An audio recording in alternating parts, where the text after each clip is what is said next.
The official pull to open summary of Marco Polo in 3 minutes and 30 seconds begins in 3, 2, 1, go. So the TARDIS materializes somewhere. It's a mountain in the mountains. There's snow. They see a footprint, but the TARDIS is broken. Something's wrong with it. Now it can't even. There's no heat. There's no water. It can't go anywhere. So they start to look for fuel, and they're captured by Mongols. And they realize quickly they're in the 13th century in essentially Mongolia, and they're captured, and they're brought to the camp, and they actually meet Marco Polo. And they've just encountered his caravan, and they're going to Cathay, and they're captured by this guy Tigana, who he's been an agent of he's basically an emissary from this other Khan. They're going to meet Kublai Khan. They're going to work out the terms of this peace deal. And basically, Marco's fascinated by the TARDIS. He thinks the Doctor's a wizard, and he thinks it's a magic cabinet or caravan that can actually fly.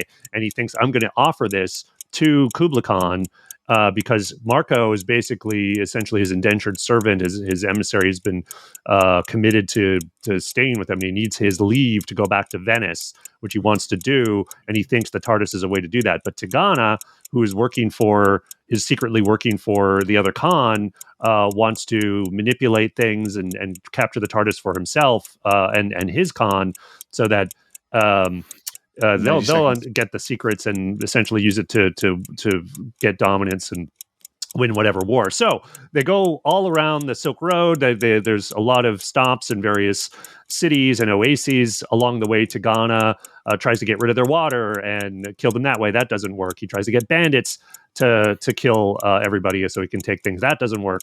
The TARDIS crew slowly but surely realizes Tigana is the bad guy here and tries to convince Marco he's evil and working against him, but Marco does not believe them, although he starts to doubt them. So they try to get away in the TARDIS, but Susan, who is befriended, has a deep friendship now because they've been with these people for weeks, with Ping Cho, who is a young woman who's been bequeathed to someone in Kublai Khan's court. She wants to say goodbye to Ping Cho, but she's captured by Tigana.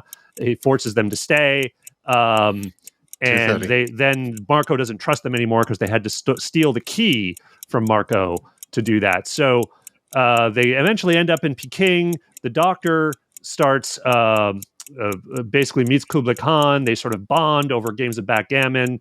The Doctor then, even though the TARDIS has essentially been given to him, the Doctor keeps winning and winning and winning, but he basically says, I'm going to give you all my winnings if you just give me the TARDIS back. They play one more game. The Khan wins. So they don't have the TARDIS again. But then Tigana tries to assassinate Kublai Khan, but Marco Polo has finally come around and realized he's the bad guy. He stops him in a big sword fight. Tigana is defeated. He actually kills himself, impales himself in a sword, and the TARDIS crew basically runs back into the TARDIS. The Khan lets them go, and Marco sort of time. Yes, I think you pretty much nailed it there.